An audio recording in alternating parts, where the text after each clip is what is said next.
Yes, we come again to alert our people about the things coming at them, the things some of which they think they know, but which they really do not know.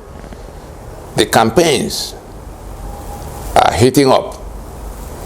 There's the PDP, there's the APC, there's the Labour Party. Let's limit ourselves to those three for the purpose of the important thing we need to know now, whether it is election that will solve the problems that are coming at us, the invasion that is now, becoming more rampant, the Fulani invasion. We recall that we had talked about plans A, B, and C of the invading Fulani, led by our own president and commander-in-chief, a Fulani man. The conquest that the Fulani is driving at in order to reestablish ownership and control over the territorial space the world calls Nigeria. In the face of the defeat of the Constitution 1999, that was the title deed, that is still the title deed, by which they exercise control over the entire sovereign space. Now, we've arrived at the juncture where Ninas need to tell everybody, especially those who are building their hope around one or the other of these three campaigns. Why does Ninas say that we must shut down the journey to the election? Why does Ninas say nothing will improve except this constitution goes down? Why does Ninas say it is this constitution that empowers the murderous invaders against the indigenous peoples? It is in that light that we want to bring out these three. We want to zoom in on each of these three campaigns to explain to us why none of them is going to take us to anything, any safe destination. We're not talking about even progress, because as long as that constitution is in place, there's no progress that can be made. We can only deteriorate. If we look back at 1999, we will see that we've been deteriorating progressively. And now we're not even talking about the stagnation and that deterioration. We're talking about the danger that is coming towards us in a situation where the Fulani now want to take the entire space for themselves as their new homeland, eliminating and exterminating the indigenous peoples of Nigeria. And so we just want to make it clear that Ninas stands where it stood all the while about the need to shut down the voyage to that election, because no matter who wins the election, that constitution will survive. The calamities we're talking about can only increase, and none of the candidates can do anything about those things for the reasons we're going to explain to you in course of this. So it will be in three parts. We'll take on we'll start with the PDP and their candidate Atiku. Then we go to APC, their candidate Tinubu, and then Labour Party and their candidate PDOB. Now to the Labour Party and its candidate, Mr. PDOB. Ninas wants to inform us that a revolution has already happened. When young people from across the length and breadth of Nigeria trooped out in search of PVCs to deliver change from the quagmire Nigeria has become, from the debt basket and poverty capital Nigeria has become. What, if anybody will be sincere to himself, what that revolution meant was a rejection of the old order, a rejection of the PDP and the APC and whatever they've done since 1999. So these young people thought that, here was an alternative in Peter Obi, the good man, the competent man. But there's a problem. All political parties in Nigeria subscribe to the 1999 Constitution. That is the reason for the situation we are in now, including Labour Party. And the candidates of Labour Party have been engaged, just like the other two candidates, Atiku and Tinubu, had been engaged by this project over the years. The Labour Party candidate, Mr. Peter Obi, had been engaged since 2012 on this question of the constitutional arrangements that is responsible for Nigeria that is not working. The corruption, the impunity, the insecurity, the decayed infrastructure, and all of the inefficiencies we have seen that have resulted in global poverty capital for Nigeria. And it is in that light, it is on account of what Peter Obi understood from those years of engagement that he came public to declare to all that the vehicle Nigeria has a knocked engine, and that what Nigeria should be looking for is a new engine or vehicle, not a new driver to drive the knocked engine. And so we were already beginning to imagine that he has come to full understanding of what we are saying. Suddenly, he then turns up, to present himself as that excellent driver that will take everybody out of the ditch Nigeria is in now to some great destination. Unfortunately, the young people who went searching for PVC do not seem to, they don't seem to be aware of that knocked engine status of the Nigerian vehicle.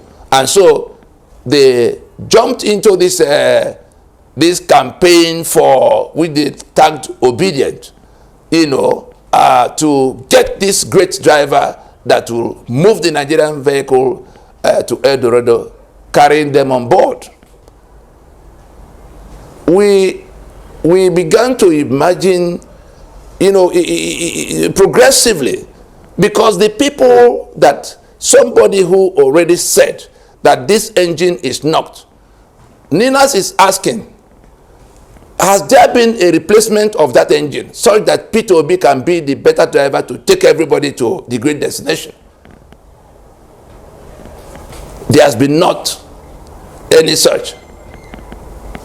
So what is the basis of this economic statistics of how this will happen and how that will happen? Let us just come back to what the problem is. The constitution that says we have submitted that hijacks our sovereignty and hijacks our assets and hijacks our rights to do anything for ourselves, that has become a fraud against us. If we proceed to this election and Labour Party becomes the winner on account of this deceit to the young people, deceit of the young people into thinking that it is a better driver we are looking for, or a replacement of the drivers that have not done well. The last driver being, what's his name, Muhammad Buhari. The Jonathan before him, the Obasanjo before Jonathan, and all of that. It is just a misdiagnosis of the situation. The problem that has to be solved is that this constitution that guarantees, that creates all of these conditions, has to go. It's not election that will take it away. Are we not able to define the change we seek? Are we not able to determine whether it is the system that has to change or the personnel? So much has been said about this. Are we not then able to come to the realization that if it is the system, everybody is already in agreement that that constitution is unworkable, So if it is the system, meaning that it is the system that has to change. If it is the system that has to change, is it by election that will produce only new personnel that are going to talk about the system? The day after the election, on which day? In the coming days, the election is still 7 long months away. Ninas is going to come to the public with these questions and engage the campaigns of these 3 parties. The other ones, we can let them entertain themselves for now. These 3 major parties, we are going to ask them these same questions that we are listening to now. How they are going to deliver that change, how they are going to take anybody from where we are now to any new destination, how they are going to resolve the Nigerian question, how they are going to change the things that are producing this corruption. We have the tap that is on. It is from that constitution that the tap is that constitution. All that is gushing out of it now begin to translate into corruption, impunity, infrastructural decay, insecurity, and all of what this mass poverty we see. Everything you suffer is flowing from that constitution. The Nina's proposition is, let us turn off the tap. What P2B is offering in all of the campaign, he has not touched that question of that constitution. All he's been talking about is economic this, economic that, meaning that he is only intending to come to mop what is gushing out of that tap called the constitution. And why are we saying so? Why are we saying that he is not going to be able to address the main question? I'm sure many of us saw the interview of Mr. Dele Farotimi on Sahara TV or so, where he also spoke to the 3 campaigns, dismissing the first 2, APC and PDP, as 2 sides of the same coin, but that the Labour Party and P2B presenting themselves as the alternative. But in that alternative, that P2B has not touched on the one subject that is central to changing anything, the constitution. He hasn't taken a position on what he will do about the constitution that is the source of all the problem. Now let's touch on 2 things quickly so that we can put everything in perspective. There are 3 compartments of the problems, confronting us now. There's the Fulani agenda in one compartment. Fulani is coming from Senegal, Mauritania, Guinea, everywhere to enter Nigeria, conquer the place, and make it the homeland of the Fulani. We saw them come to celebrate in Abuja the other days from 16 different countries. That's a problem by itself. Nothing to do with our constitution. The only thing that on this occasion they have one of them, a Fulani man called Muhammad Buhari, who happens to be our president, leading them in that conquest invasion, being our commander-in-chief, compromising our military, and making sure that they're able to, they don't come as Fulani herdsmen, they came as Boko Haram, they came as ISWAP, flooding everywhere. And so that is the Fulani agenda that wants to capture the entire Nigerian space, eliminate the indigenous peoples, and make Nigeria, as currently known, Fulani homeland. That's one compartment of the problem. The second compartment is that it is in furtherance of that Fulani agenda, which Ahmadu Bello defined excellently in his battle script of 1960, where he talked about the estate of their great-grandfather that should never be allowed to go to other people, which has become the constitution we have now. It is in the second compartment that we now have the constitution, the unitary constitution that the Fulani imposed on all of us since 1979, arising from their victory in the disputations of 1966 to 1970. That's how we came about the unitary constitution, away from the federal union that we agreed upon in Lancaster House. And so it is in that second compartment that you now have all of what we have been discussing about the constitution that is the problem that we have to solve. And there's a third compartment, the economic problems we've now seen, resulting from the first 2 compartments. It is the Fulani agenda and the unitary constitutional arrangement they imposed that resulted in the economic quagmire we are in now.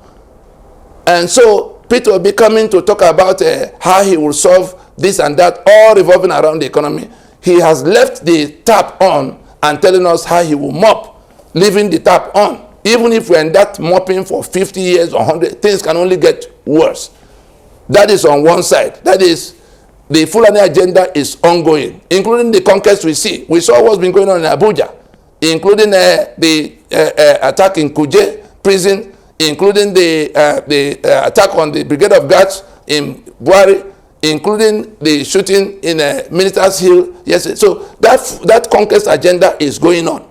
Election is in February of 2023, and there's nothing that is coming from this P2B's campaign that is going to slow them down from completing that overrun and conquest, even ahead of we remember again we talked about plan A, B, and C of the caliphate. Plan A being conquest, raw conquest as we are seeing.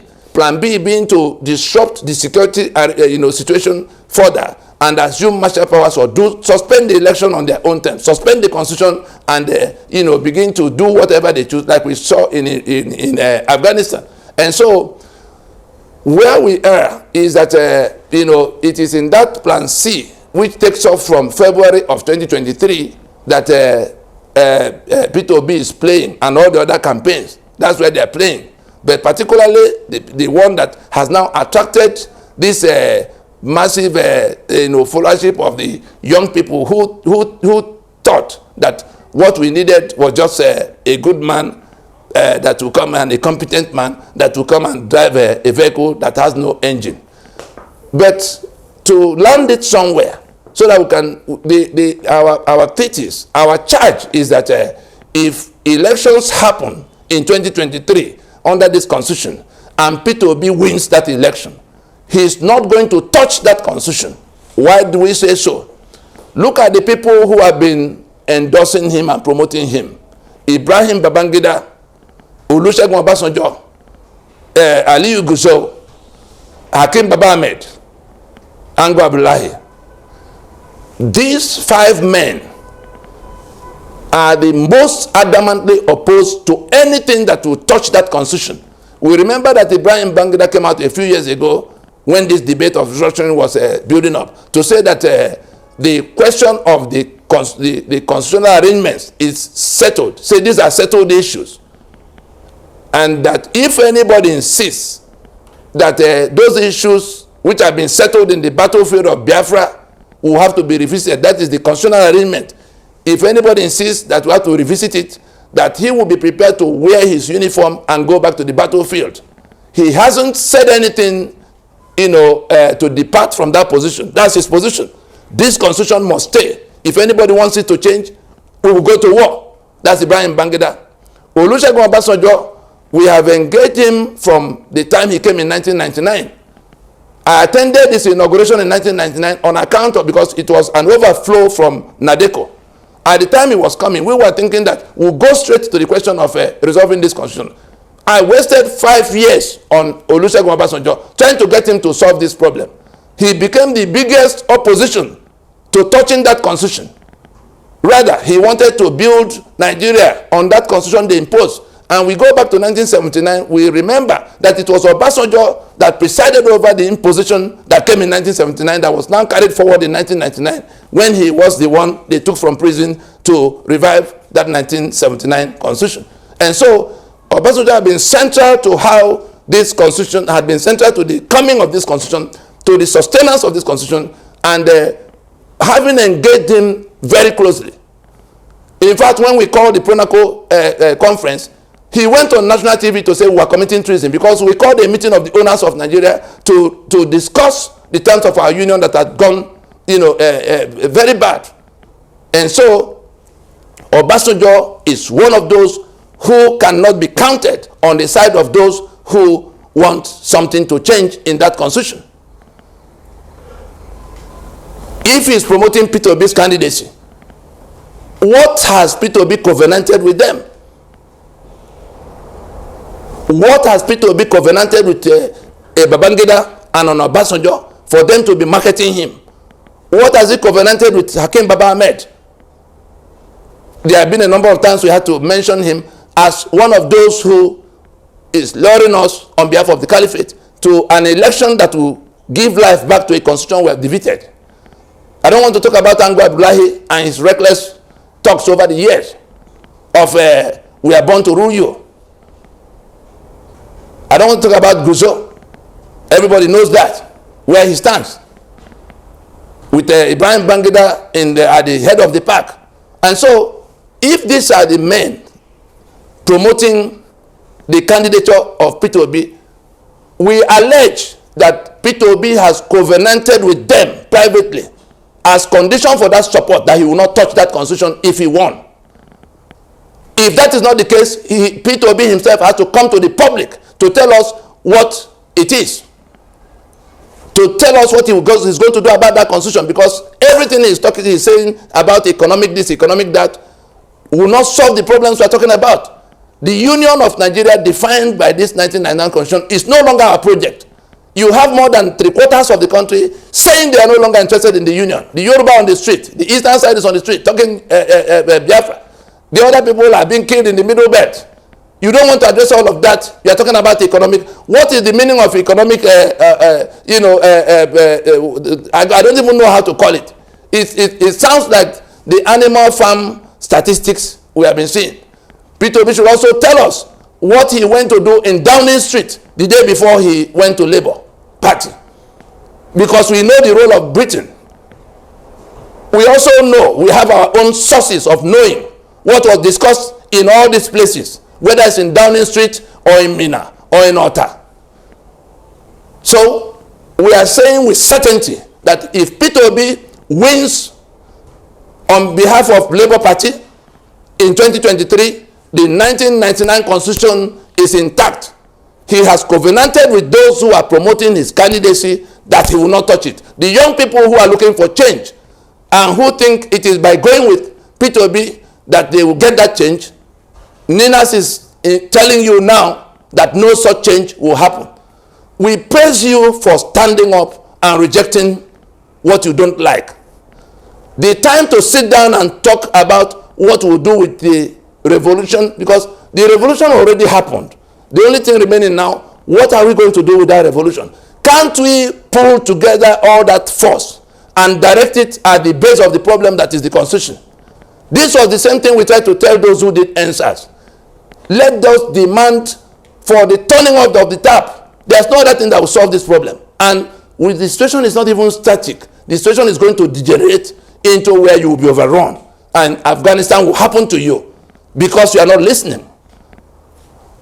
Ninas will be proposing that all of those who want change, including those who are doing PVC revolution, should come. Let us find a way to redirect that energy to the source of the problem, to turning off the tap, instead of going to get power for 4 years or 8 years at the dictation of those who impose the constitution that tie our hands and our legs. I think we can leave it there for now. Thank you.